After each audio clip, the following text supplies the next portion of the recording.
Olá amigos, aqui quem fala é Daniel Simões, do canal Daniel Simões, e eu estou gravando este áudio devido a algumas questões que têm sido erguidas ao tema que eu tenho vindo a trazer sobre a união da alma portuguesa.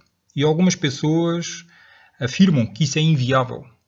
Então, nada como eu gravar um áudio falando sobre a minha própria experiência. Eu ouvi falar sobre a alma portuguesa. Eu tinha cerca de 20 anos ou menos e descobri leituras sobre isso em Fernando Pessoa, no mestre Agostinho da Silva e outros autores mais. Depois a própria vida me mostrou o que é a alma portuguesa. E nada como eu transmitir aqui algumas das experiências que eu vivi. A primeira, e que foi a mais forte de todas, a mais significativa, foi em Portugal, nos anos 90, quando foi liberado no mundo as filmagens de um jornalista da BBC em Timor-Leste, Timor-Leste, que é um dos países onde se fala a língua portuguesa. É um dos países irmãos que falam língua portuguesa. O que é que estava acontecendo lá? A Indonésia havia invadido, já havia alguns anos, Timor, e estava massacrando o povo. Estava havendo um genocídio. Estava mesmo assim a ponto de começar a filmar quando isso todo aconteceu. Né? Fora ali houve assim, bom, assim, não sei quantas balas. Milhas, provavelmente, tem uma só. Vaziaram esses carregadores. Depois a gente aqui correu em cima de mim, você caiu aqui no chão, nem sabia se a câmera estava a andar ou não. Cada pessoa que queria escapar, eles andavam a matar, a tratar. As pessoas entraram aqui, muitos saíram ali atrás, conseguiram sair. Mas parece que tinha ordens para não matar as pessoas dentro, porque queriam capturar para levar para o outro lado, né? E interrogar, e fizeram torturas e tudo isso. As imagens que chocaram o mundo e que deram a conhecer à comunidade internacional a causa timorense foram captadas por este homem, Max Stahl. Estava a filmar e por isso que parece que não me mataram, apesar de que apontaram, ameaçaram assim e pensei. Depois de mais de 20 minutos e tal, 30 minutos pode ser, já tinha 2 cassetes, escondi os cassetes aqui, debaixo da terra aqui, e mudei, entrei na capela. Na capela estava cheio de jovens, crianças, mulheres a gritarem, a rezarem. Como Timor não tem petróleo, não tem ouro, não tem diamantes, não havia qualquer interesse internacional em intervir nessa invasão.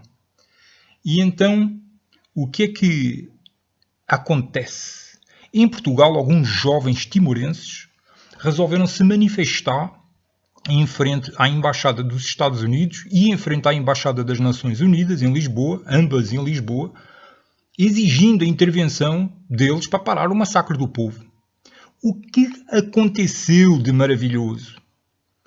Juntaram-se a eles jovens e alguns adultos, portugueses, brasileiros, angolanos, moçambicanos e cabo-verdianos.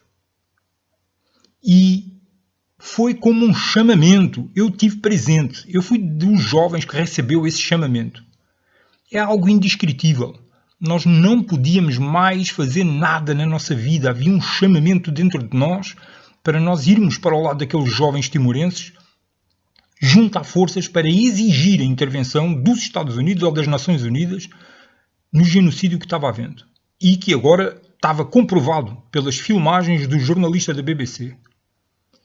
O que eu vivi ali foi algo que me marca até hoje. Todas essas nacionalidades juntas, as bandeiras de todos esses países em mastos, voando umas ao lado das outras, de Angola, de Moçambique, de Brasil, de Portugal, de Timor-Leste. Todas essas bandeiras Os jovens pegavam em bandeiras gigantes e ficavam dançando elas uma ao lado das outras. Colocavam várias bandeiras no mesmo mastro, colocando a de Timor-Leste no topo. Foram 15 dias, 3 semanas, nós não saímos dali. Cânticos, fogueiras, acampámos ali e foi uma força que foi ecoando por todo o país. E o tempo ia passando e não havia qualquer movimento por parte dos Estados Unidos, nem por parte das Nações Unidas, e nós fechámos estradas, e o mais interessante, a polícia não interveio vez nenhuma para procurar parar aquela força jovem, aquele vibrar daquela alma portuguesa, dos povos que falam língua portuguesa. E porquê que a polícia, hoje eu entendo, porquê que a polícia não interveio? Porque existiam ali vários países, várias nações ali representadas. Poderia-se criar um conflito diplomático, um melindre diplomático com a intervenção da polícia, já que haviam pessoas de vários países ali. Isto durante essas semanas, nós não saímos dali, mas vinham pessoas com sacolas de comida, distribuir comida por nós. Vinham com merendeiras, vinham com água, não nos faltou nada aquele tempo todo. Portugal juntou-se, o tempo foi passando, e isto é uma coisa que ficou assim um pouco guardada lá num canto da memória de Portugal e quase ninguém fala sobre isto. Mas se vocês procurarem na internet, vocês encontram.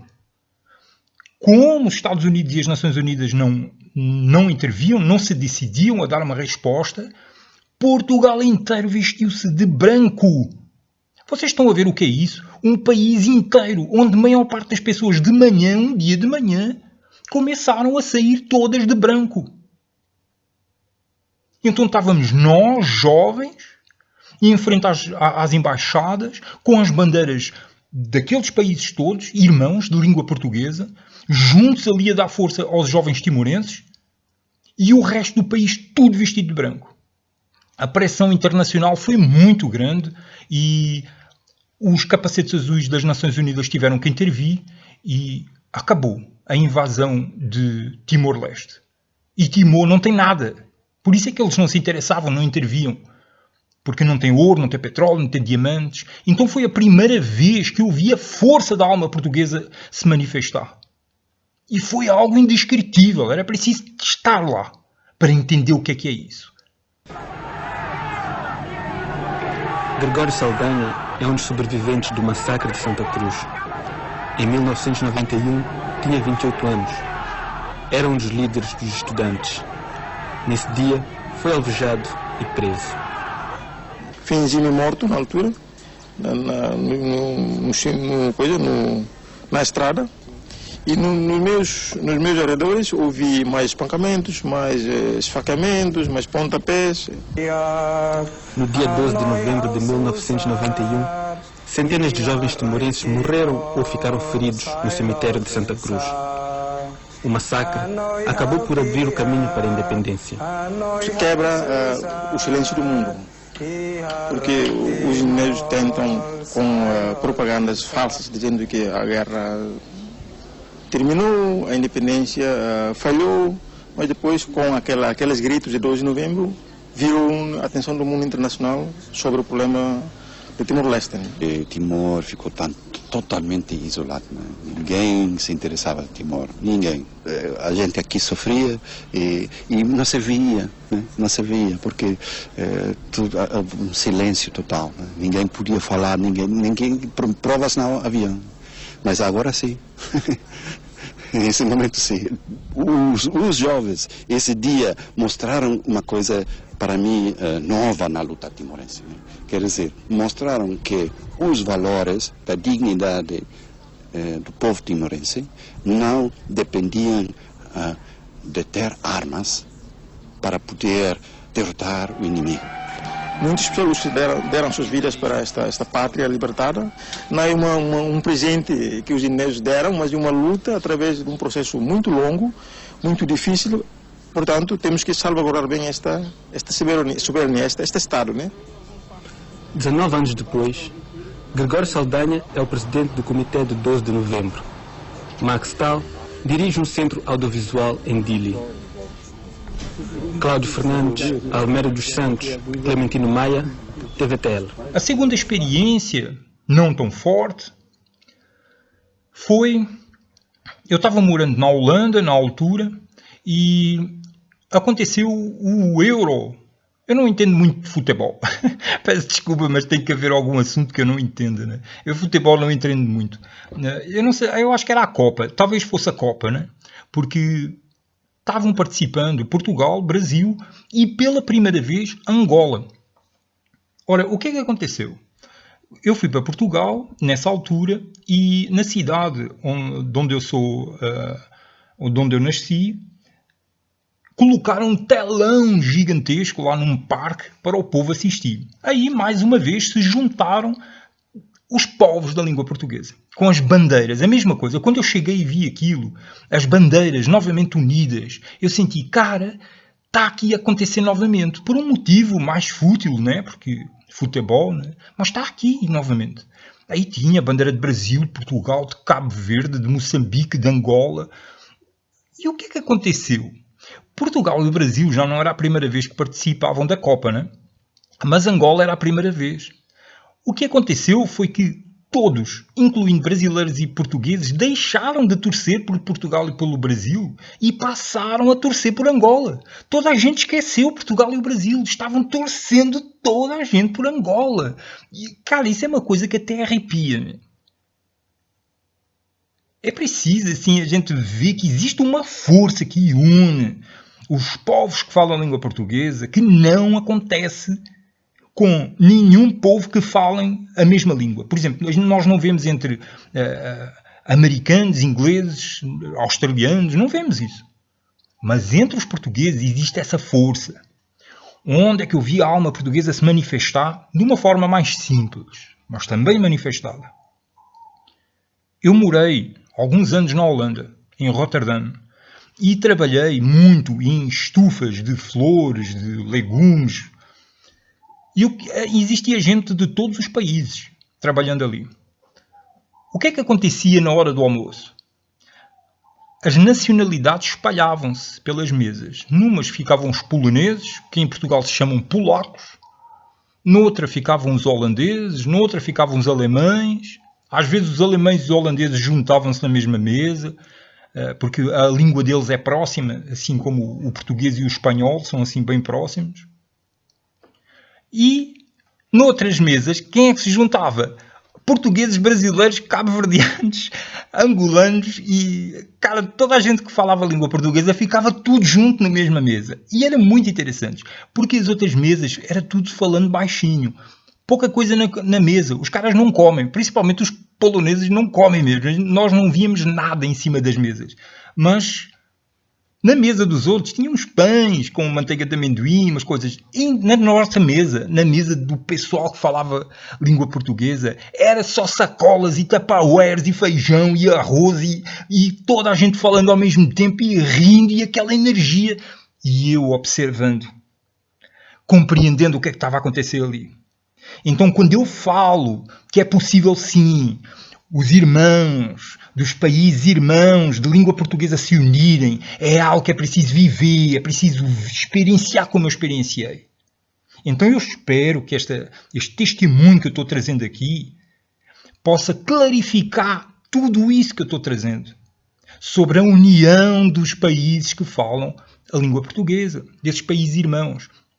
Porque é esse vibrar que não tem explicação, cara. Não tem.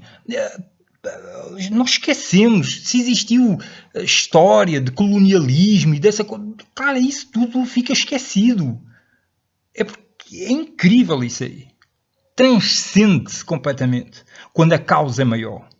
Então, por isso é que eu acredito que para nós conseguirmos recuperar a soberania dos povos contra a supremacia dos bancos centrais, que os bancos centrais estão querendo a supremacia sobre a soberania das nações. E como eu tenho vindo a explicar, já são 6 países de língua portuguesa que estão dominados por bancos centrais. São eles: Brasil, Portugal, Angola, Moçambique, Cabo Verde e Guiné-Bissau.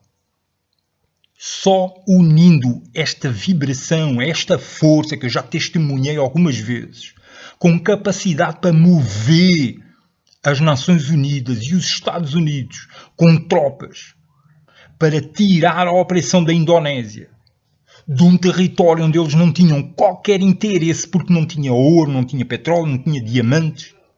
Essa força é muito grande. E unida nós podemos fazer uma grande diferença.